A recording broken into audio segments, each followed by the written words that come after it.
Ja, komende zaterdag is het zoiets. De nieuwe editie van de BBB, de Bonte Boetebeleving. Jeroen en Daan van, mogen ik zeggen, de Bonte Boetebeleving Commissie.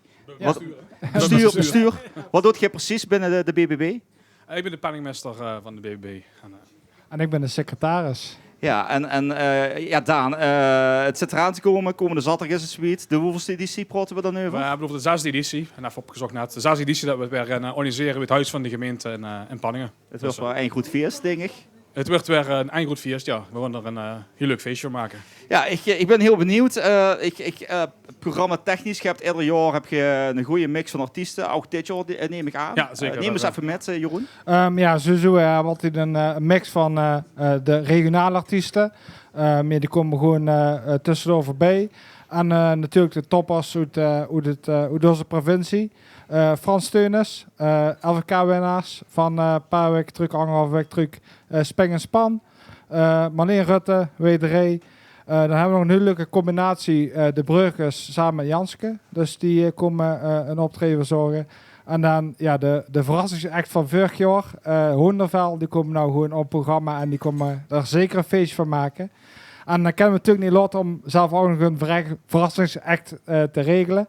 Het enige wat ik kan zeggen, het is al op social media gestaan en eigenlijk zit er meer zat en ja, boom. Ja, precies. Ja. Wat zal het zijn? Ja, precies. Met dat, hey, ja. Maar is dat moeilijk om zo'n programma, want het ieder jaar moesten we weer een programma samen in te stellen. Die artiesten die zitten knoetsvol, vaak. Zit je nou al bezig met de editie van over 2 jaar? Of is ik ga echt 2 jaar vooruit. Ja. Dus dat is eigenlijk ongelooflijk. De corona natuurlijk het een en ander verschoven. Maar eigenlijk, het programma wat er nou staat, dan moesten 2 jaar van tevoren moesten we ermee bezig zijn. Ja. Dit jaar veel artiesten. Iets wat je zelf persoonlijk naar uitkijkt? Nee, het ganse programma. Ik denk dat we een algemeen programma neerzetten. Lokaal, regionaal en Limburg breed, zeg maar. En dat is denk ik het allerleukste van het hele gebeuren, zeg maar.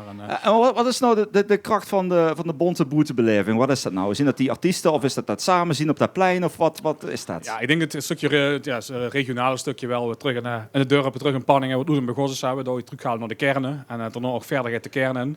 We stoppen ook bewust om 5:30 altijd. Dat de mensen dan hun eigen dorp terug kennen en de kroeg in kennen. Waar ze willen. Ik denk dat dat de kracht is, zeg maar. En dat we het eigenlijk, we zien begonnen met een beerwagen en een podium en uitgeruist tot een groot evenement eigenlijk wel. En Jeroen, een groot evenement aan. Jeroen, dan loop je door de hele dag rond. Wanneer heb je zelf de rust? Is dat dan als het dan gedaan is of als het dan eenmaal lukt? Ik kan me voorstellen dat het een beetje gespannen op de zondag is. Ja, we beginnen vrijdagochtend 8:30 of alcohol 8:30 met de eerste voorbereidingen. En dan een soort achtbaan tot 5:30, 6 uur. En dan komt de beveiliging. En dan denk rond 8 uur, 9 uur, zaterdagmiddag begint het weer. En vorig jaar was het 9:30, 10 uur, 's avonds, voordat wij ons eten hadden. En ons speelske, niet het eerste speelske, maar dat weet er zelf van ken ik niet. En ik zet ze wel continu aan. Dus En daarop inspringend, we zien nog op zoek naar nieuwe bestuursleden. Dus mochten mensen... Nou, doe de oproep zou ik zeggen. Dus mochten mensen er gewoon nog 2 weg helaas. Met hele goede redenen. Dus mochten er mensen inderdaad interesse hebben, dan zijn ze altijd welkom eens een keer met te kijken.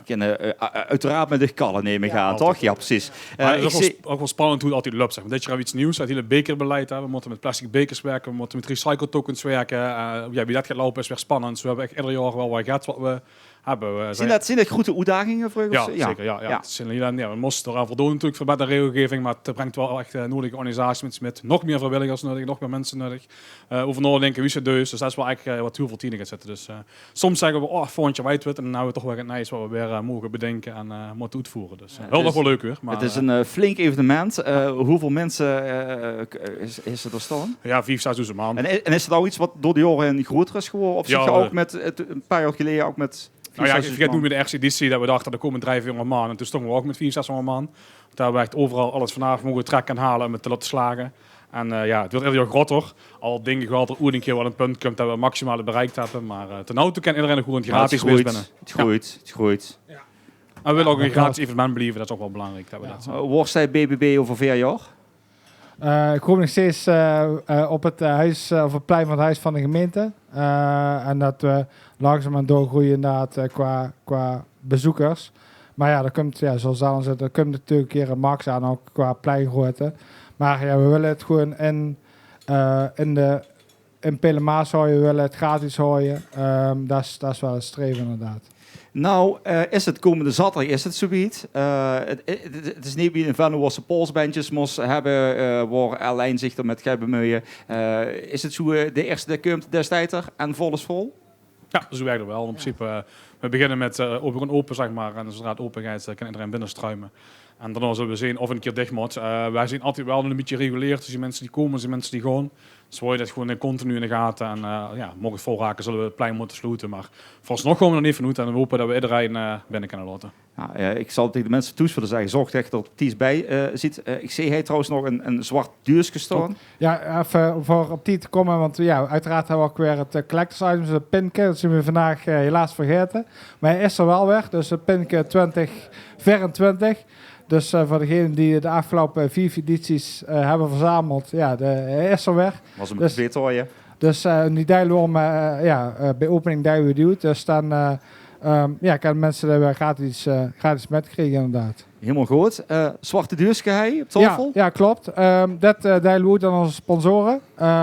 Dus mensen die ons financieel helpen of inderdaad een dienst doen. Zo bijvoorbeeld de aannemersbedrijf Jansen, die komen met een kraan, heftrucks, noem maar op. Die zien we heel erg erkentelijk en die kregen een mooi doosje met inhoud. Er zit de bon in, er zit handschoenen in, er zitten pinkjes in. Dus mensen die op wat voor manier dan ook een bijdrage willen doen, financieel of eventueel in een dienst, ook die zijn van harte welkom. En niet onmisbaar dingen te organiseren voor zo'n goed evenement. En met gratis kan hooien hebben we dat echt wel heel erg nuttig. Ja. Ten slotte, afterparty. Ik heb bij een brief gevoerd met afterparty. Jeroen, nu hebben ze hem zelf opgeschreven. Ja, klopt. Vertel. Ja, zoals Daan al zei, tuurlijk, we willen mensen in Pelemaas hooien. Dus we gaan in naar Venlo, we gaan in naar Remingen, we gaan in naar Maastricht. We sluiten om 5:30, dan gaat de muziek goed. En dan is het ook de bedoeling dat mensen inderdaad of weer naar de kroeg gaan in Kapel. Inmiddels zien de bonnen ook niet alleen in Kapel geldig. Dus de bon die is gekust bij de BBB. Maar die zien ook in Echo geldig bij Manders. Die zien geldig in Koningslus bij de Poorter. Een Kapelse horeca. Ja, Kapelse horeca, de Nabber, even om de kop. Maar niks uit. Maar het wordt steeds groter en dat is schön. Dat mensen heen blijven in Pelemaas. Mooi om die mensen verzameld te krijgen in Pelemaas. Komende zaterdag bij de 6e editie was het. Van de Bonte Boetebeleving. Ja. Ik wil je heel veel succes, maar ook heel veel plezier. En geniet van de dag. Heel veel plezier op de BBB. Jeroen en Daan, dames en heren. Dank u wel.